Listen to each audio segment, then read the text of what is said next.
Kagahapon ipagawas na og komando hukom ang Korte Suprema kabahin sa gipangayong temporary restraining order og unsa to ni status quo anti-order nga petisyon pinagi sa mga abogado apan matud pa ang Korte Suprema niingon nga gibasura nini pinagi sa 15 ka mga justices no, apel na ang Chief Justice ni ang 15 sa butos nga siyam ang pabor pagsalikway, 5 ang dili o usa ni abstain. Murag dilisod-lisod da. Lisod ni kay gidinay na sa Korte Suprema unya matod pang attorney Israelito Torion. Taga Israel ni matod pa nga mo file sila og motion for reconsideration dito gyapon sa Korte Suprema ang pinakataas nga hukmanan sa nasod unya matod pa niya matod pa niya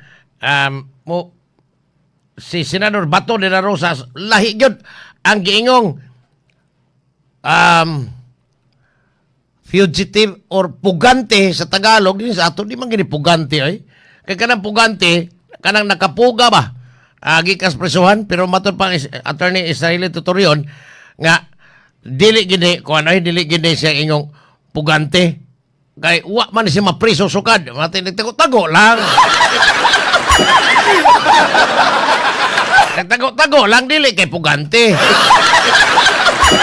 pero matod pang NBI Director Milvin Matibag nga yay di na nahibaw na sila naghain sa bato tuag gina ko nung nagtago ilaw sa bato hastang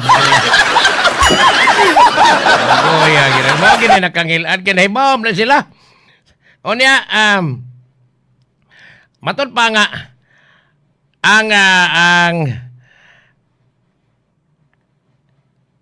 ang NBI Director andam na sila karon sa pagmanhunt ni Senador Bato de la Rosa. Hibaw mo niya.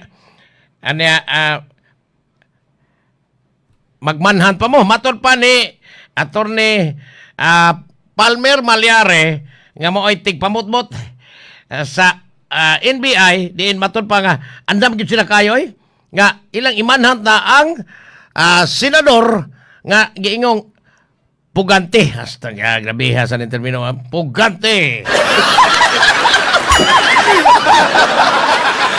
Samtang ang hipi sa Criminal Investigation and Detection Group kon CIDG nga si Attorney Roberto Morico nirekomendar na og kaso nga nirekomendar na nga filean gyud og kaso si usa a chief or Office of the Senate Sergeant at Arms si retired Major General Mau Aplaska og laing duha ka mga sakop niini sa usaa kay doon ako nagkalapasan sa giingong rules of engagement ubo sa Republic Act 11917 matod pa nga mao giunang pabuto sa Aplaska samtang ang mga taga NBI nanago ra ba yati na inon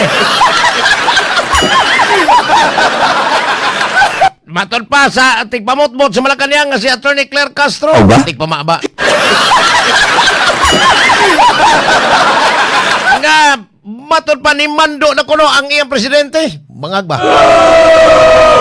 Og malalim nga investigasyon, lauman mabaw na ito. Ba? Bahin sa atong pinusilay ni atong niaging Mayo 13 dito Senado. Samtang kagahapon, murag nag-uul og maayo in town. Sus kaluoy sa artista sa Senado. Ba? Si Senadora Pia Cayetano nga mao na karon chairman sa Senate Blue Ribbon Committee nihila koy. Mura sa kahilakon o kahimion. Nihilag siya tungod kay niingon mo si Senadora Risa Ontiveros ga mura lagwa. Ba? Mura lang kuno na hitabo. Unya pagka dungog ni Pia sus di parog siya sus nanangin ako siya anak, paalam na ko sa mga anak, duha na ko kapultahan ang distansya to as pinusilay, nihilag mo espiya. Samtang di barog po dayon si Senadora Lori Legar nagyapuhap yung buko-buko sa hilom nagang hilom nagang ipasabot si Senadora Risa Ontiveros nga kantong ihang giingong mura lagway na hitabo sa Senado dili tubong nga silang mga sakop sa mayoriya mo ay igitirahan ini. Mao ba? Pero matod pa niya nga kinahanglan nga usisahon og tamas ginawa ang tinuorang nahitabo niadtong Mayo 13 hangtod 14 paglaya si Senador Bato de la Rosa. Kay numluman nga ang bana ni Senadora Risa Hontiveros nga si Colonel John Barakil, classmate o mista nilang Senador Bato de la Rosa dito sa Philippine Military Academy, class of 1986. Classmate sila pero ingon Bato siya. Nganong iduot mo kong classmate matamis ibana? Parang wala yung pagmahal na matay naman yung tao si Colonel Barakil. Matod pang Claire Castro nga malalim nga investigasyon. Pero ang pangutana ni malalim nga investigasyon sila. Huwag ba katalingaw-lingaw? Ano nga si Boying Rimulya? Hindi suspenso man na ito. Kanaog na itong suspension order ni General Mau Aplas ka. Unom ka buwan, suspenso. Huwag man suspenso kaya huwag man i-serve sa Senado. Pero wa ba katalingaw-lingaw? Ano hantod karon hapit man mahuman ang buwan sa Mayo? Wa magyapon file og kaso ang numero 1 tambaloso sa nasod si Martin Romualdez. Paskan tambaloslosa. Wa katalingaw-lingaw ani ang mga banggiitang tulisan sa malita wa magyapon magawas ang kaso. Si Jinggoy man noy giuna matud pa. Jinggoy kay kontra mas malakan niya ang mao nang giuna nila file og kaso samtang si Tambaloso subura limot-limutan ng hataan eh. Senado gyapon ha matod pa nga si Senadora Pia Cayetano mo na may chairman karon sa Blue Ribbon Committee samtang si Senadora Amy Marcos Foreign Relations unya katong senadorang anak ni Cynthia Villar nga si Camil Camil o Camil Camil ganun sunis kaka Mao ba? matod pa mao na chairman sa Committee on Environment o niya chairman sa Committee on Environment and Natural Resources samtang si Senador Rubin Padilla kini yan na ang chairman karon sa Constitutional Amendment and Revision o stang giga no yan ang usbon ang balaod karon hiwi iyan tiwasag hiwi limang kag siya mo'y chairman sa Committee on Amendment Constitutional Amendments and Revision. Iyan na yun siya. Mag-charter change na. Sa may Osborne sa kanang ngilad atong himuong nindot. Samtang si Senador Rodante Marcolita. Mao na po karon ang Senate Representative sa Judicial and Bar Council kung si BC kini magpili bag mga huwis o mga justices siya na karon. O niya matud pa siya pod ang chairman sa Committee on Justice and Human Rights sa Senado gipulihan niya si ang usa sa duha ka mga baki senators nga si Kiko og Bam Aquino. Baki Bam Kiko na. ang gihimong vice chairman hinoon ni Marcolita isip Committee on Justice and Human Rights ang iyang ipulihan mo na po iyang vice chairman. Pareho lang abogado, murag okay ra pod kayo. Mo padayon baka ang investigasyon ni ining flood control controversy. Pinaagi ni Senadora Pia Cayetano nga nihilak ra ba to gapon o nauga na to yung luha. Hilak sa gapon kay kulbaan ko siya maayo ingon sa patang kulbaan noon. Kamu mo na lagwa. Morag ni magkagay Senado basta salida nila dito karon. Perting naghanang salida gyud sa Senado. Ang wa gyud mo salida. Ang inyong giilang Supremo. Mao ba? Hilom kayo. Senador Lito Lapid. Kay gikumot-kumot. Kay gikumot-kumot. Liwag kang ngilngay ka ni. Mapikas ang bala ni. Mapikas ang bala ni. Sa maya salina, liwag Picasso na bala sa taglupad. Ngilngiga ni. Karitas lokal, si Governor Pampari 4 kagapon dito sa Midilin, nangapon-apod og mga hinabang na itong mga biktima sa linog ni atong September 30 sa naging tuig. Tandugaya, dili ni madali gitinoon kay murag national government funds ni hangi okay og kapitolyo pa ni dali na kayo pero si Governor Pampari 4 ni tabang itaon sa mga beneficiary ho nakadawat ini tag 10,000 nga taga Midilin og taga Daan bantayan, aron. Mahan ay ang linya kay mato papirtir bagyong inita. Mo'y nangunay ang gobernadora pag hanay sa mga linya samtang nagsigi og distribute o pag-apod-apod sa mga hinabang alang mga itong mga biktima sa linog ni atong niaging September 30, 2025. Matol pang Gobernador Pam, ang iyang gikuyawan kay Pirting Inita, iya intawong kitabangan ang mga tao nga nagkinahanglan sa ilang hinabang nga madawat na, pero ang linya aron di kuno magka sapak-sapak, automatic siya mo'y nag-manage ito. Tangiga. Samtang di ay sige question pahin aning basura si Kunsel Joelle Porbida. Imbis hapit naman yun mo expire ang kontrata sa Dakbayan Sugbo ngadto sa Aluginsan Dam Site uban ni Mayor Igig Budino ug ang nangahinti ni ini nga si Jimbo. Mao ba? Attorney may buntag basig nagtuo kang gikalimtan ti ka. Matod pa nga si Jimbo, boy, ahinti ni tinuod ninyo ikay ahinti matay. Bayaw man na nimo si Igig Budino, ha? Kay imong asawa, ison man niya. O niya, niingon kaghapon sa atong interview ni si Minister Archival nga hapit na ma-expire. Karon kung ato ibalik sa Binaliw ang basura ang magasto sa matag adlaw sa syudad 2 milyones lang kapin. Samtang og ato sa Aluginsan 4.2 milyon matag adlaw ang gasto sa basura nga ihatod dito o yabo na to dito. Karon ni question na po si Kunsel Joelle. Ano kunong gi-issuehan og business permit ang prime waste problem. Kanang prime waste solution isa una prime waste problem. Kanang basurahan des Binaliw. Nga nagpadayon pa man kuno ang investigasyon. Ang pangutana na to ni Kunsel Joelle. Ba? Kahibo sa mga pondos gobyerno de syudad tungod kay sigig bayad aning dagko kayong gastos basura dito sa Aluginsan. Ikay tapar para ato ipadayon dito sa Aluginsan. Ang taga Aluginsan nagbagulbol nagmaayo tungod sa ilang mayor. Og sa bayaw ni ini tungod kay gidad-an silang daghang kaing langaw dito. Pero si sa probinsya alam na siya, ano na siya kuan pareha na may. Mao ba? Kani gobernador ang naparot. Ang giingon nilang lalay. Kani gobernador Gwendolyn Garcia Orguen niingon sa gahapon nga ang iyang layo pa kuno kayong eleksyon, ang eleksyon kuno makahuwat. Pero ang iyang gusto nga pagtaba iyang buhaton karon ang priority gina may labing una sa iyang una ang pagtabang sa mga Subuano tangilngiga no.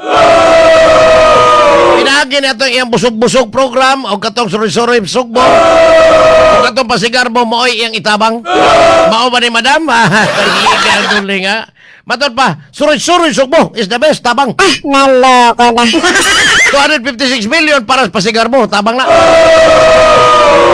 Tangilngiga matod pa niya blayo pa kay eleksyon wa say plano mo endorso ni bisan kinsa labaw ng katong mga reeleksyonist likely to lapid. Ano din naman reeleksyonist to lapid? Si Ruben Padilla, no? Mao ba?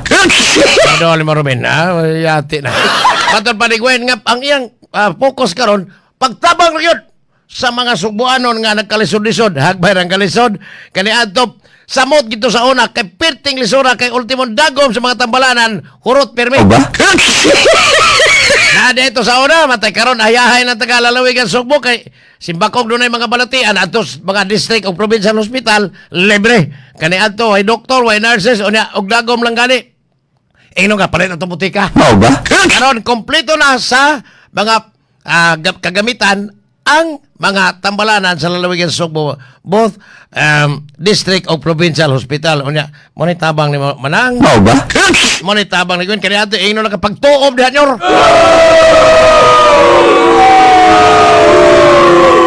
Oni gingon nga pertig yung grabe ha. Sa gingong perting labaras o niya tungod kay napildi siya o niya wa ko sa planos politika pa.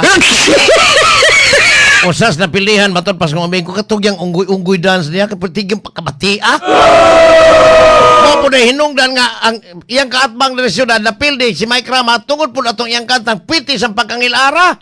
Mao silang duha nga parot tungod sa sayaw ni Lalay nga pati-patia o kanta ni Mike Rama nga labo pangil at paminaon mura og baka. Anak na mo malo iyang Kaya mo na imong pamilya, bati iyang papa MJ. Mani, nakapil din kay katusa sayo-sayo mo itong pina-unggoy-unggoy. Kani po iyang kanta, mura pong baka. Iyang apelido. Jesus, paita. Mga na, mga na nga, focus ko no sa mga subuanon nga nagkalisod-lisod. Matod pang guwen, hastang okay ka manang okay. Mati ang kantang mga Samtang sumpay na ng krisis si Senador Jesus Cordero ni file ni og kaso I'm sorry Senate Bill Senate Bill 1993 nga matod pa mag-establisar or magbutang tag National Strategic Fuel Reserve dito sa Bataan. Matod pa kani nga mulungtan og 6 ka buwan ang reserba sa atong krudo gasolina aron dili gud at kulatahan ang mga Pilipino sa ilang pamulsa gumikan sa krisis sa lana. Matod pang Senador si Escudero ang iyang balaodon nga naglatin niini kinahanglan nga ang gobyerno mogasto og mga refineries og uban pang mga panginahanglanon para pagbutang og stock nga daghang krudo o gasolina aron ang mga Pilipinong naapi kinadaan dili na matiwasan. Matod pang Senador si Escudero kinahanglan ni sa gobyerno karong nasinati na nato ang kalisod sa kahimtang tungod kay ni tulbong og kalit ang presyo sa lana tibuok kalibutan tungod kay giaway o gigubat sa Amerika o Israel ang Iran din ilang mapugnan ang pag-agi sa mga barkong magdalag krudo gasolina dito sa gitawag nilang Hormuz Strait. Murag nahilom Hormuz sila na. Murag nahilom gid. Hilang. Ang pait ni kay murag karon murag gigaling kung may mga Pilipino amay lima ka ingno lang kani gisa na si Sharon garin nga ang atong stock sa krudo maabot og 57 kadlaw. Ang gasolina 54. Okay mo na? Kaya kada Martes, sige mahal ang krudo gasolina, sige kamahal. Gusto samtang ang National Task Force to End Local Communist Armed Conflict or NTF ILCAC matod pa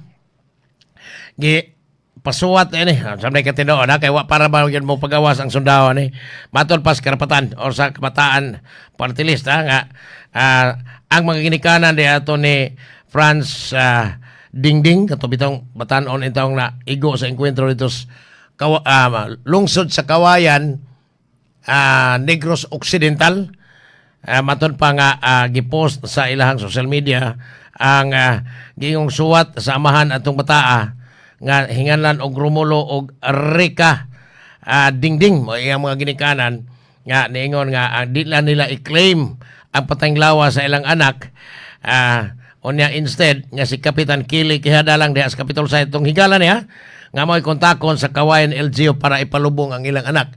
Kini matod pa sa ilang maong suwat nga naghangyo dito ni Kapitan Kili Quijada aron ang ilang anak mapalubong dito kay masakiton din ang inahan o cancer katong inahan ni Franz Pataluoy at bata amo ni kuana giangkon hinones Communist Party of the Philippines nga bahin to si Franz Dingding sa ilahang pagpakigbisog mo na din na sus paita kigbisog nila patayin taon batanon pa kayo mo na atol ni balik ang hisgot niya di apay mga himi sa Senado o kanang mga isog sa Senado.